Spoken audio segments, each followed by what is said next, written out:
आंब्याचा सीझन संपला आहे, पण पावसाळ्यात येणारे दशेरी, लंगडा, केसर हे आंबे असतात ते आपण खाऊ शकतो. फक्त हापूस आंबा आपण पावसाळ्यात खात नाही, कारण त्यात किडा असण्याची शक्यता असते. तर तुमच्या आवडीचे कोणतेही 2 आंबे घ्यायचे आहेत आणि ते अशा फोडी करून पल्प तयार करून घ्यायचा आहे. कढईमध्ये 2 चमचे पाणी टाकलं आहे. सुरुवातीला अर्धा लिटर दूध टाकलं आहे आणि 2 दिवसाची 1 लिटरवर जी साय येते ती मी काढून ठेवलेली आहे. तुम्ही जास्तसुद्धा साईचा वापर करू शकता. दूध आणि साईपासून आपण ही मिठाई बनवत आहोत आणि चमच्याने सगळं एकसारखं आपण 15 ते 20 मिनिटं मीडियम गॅसवर छान उकळी येईपर्यंत त्याला ढवळत राहायचं. नाही तर साय खाली लागू शकते. सुरुवातीला आपण जरी पाणी टाकलं तरी साय खाली चिटकून बसू शकते. घरात आपण दुधावर येते ती रेग्युलर दुधावर येते ती साय काढून 2 दिवसाची मी ठेवलेली होती. ती मी सायाच्यामध्ये वाटी भरून टाकली. त्यासोबत थोडं दूधसुद्धा होतं आणि केसरच्या काड्या 10-12 टाकल्या आहेत. अर्धी वाटी दुधामध्ये 1 चमचा कस्टर्ड पावडर घेतली आणि ती छान मिक्स करून घ्यायची आहे आणि आपण या दुधामध्ये टाकून ढवळत राहायचं आहे. कस्टर्ड पावडर टाकल्यावर सुद्धा आपल्याला एकसारखं ढवळायचं आहे. कस्टर्ड पावडर खाली तळाला चिकटते. आपण अगदी मऊसूद लुसलुशीत अगदी ओठाने खाण्यासारखी मऊ अशी मऊसूद मिठाई बनवत आहोत. अर्धी वाटी साखर घेतली आहे, मिक्सरच्या भांड्यात टाकून घेतली आहे. 4-5 वेलची आपण यातच तोडून टाकत आहोत साखरेमध्ये आणि थोडंसं जायफळ ठेचून मी याच्यात टाकलेलं आहे. याच्यामध्येच आपण 2 आंब्यांचा पल्प काढून घेतला आहे, तो टाकून मिक्सरला छान फिरवून घ्यायचा आहे. साखर, आंबा, वेलची, जायफळ आपण मिक्सरमध्ये बारीक करून घेतले. ते दुधामध्ये टाकून गॅस मंद करून घ्यायचा आणि दुधामध्ये आंब्याचा पल्प टाकून पुन्हा सगळं छान मिक्स करायचं आहे. हळूहळू या मिश्रणाला दाटसरपणा यायला सुरुवात होते. ही रेसिपी बनवताना फक्त आपल्याला एकसारखं ढवळायचं आहे आणि ते दाटसर होईपर्यंत मिक्स करायचं आहे. आपण दुधाचा खवा किंवा मावा बनवतो पेड्यांसाठी, त्याच पद्धतीची ही मिठाई तयार होणार आहे, पण एकदम सॉफ्ट अशी तयार होते. याच्यामध्ये मी पाववाटी डेसिकेटेड कोकोनट टाकलेलं आहे. डेसिकेटेड कोकोनट नसेल तर ओलं खोबरंसुद्धा तुम्ही टाकू शकता. 5 मिनिटं थोडं जास्त ढवळावं लागेल.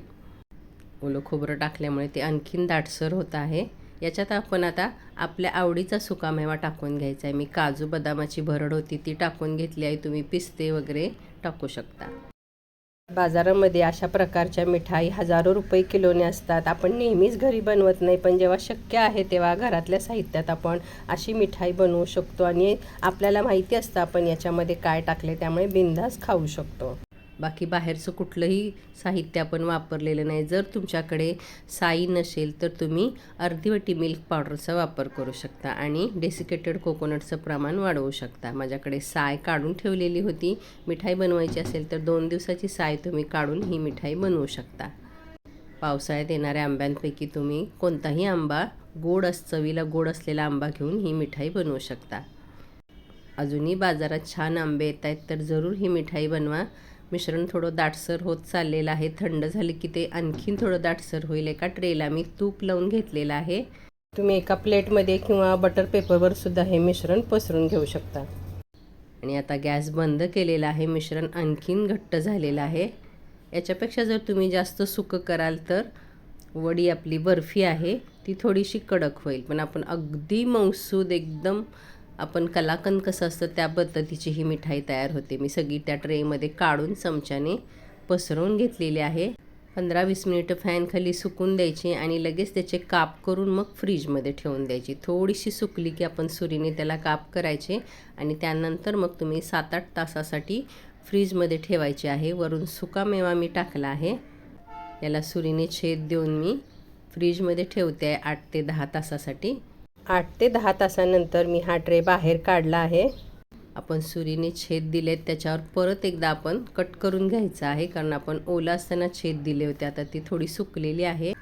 वड्या काढून घ्यायच्या अगोदर आपण पुन्हा सुरीने ते छेद करून घ्यायचे आहेत आणि वड्या काढून घ्यायच्या आहेत. मस्त मऊसूद अगदी आंब्याचा कलाकंद बनवला आहे त्याप्रमाणे वड्या झालेल्या आहेत. बाजारात आंबा येतो आहे तोपर्यंत अशा वड्या एकदा बनवून पहा. कधीतरी गोड खायचं असेल तेव्हा असं पटकन बनवू शकता.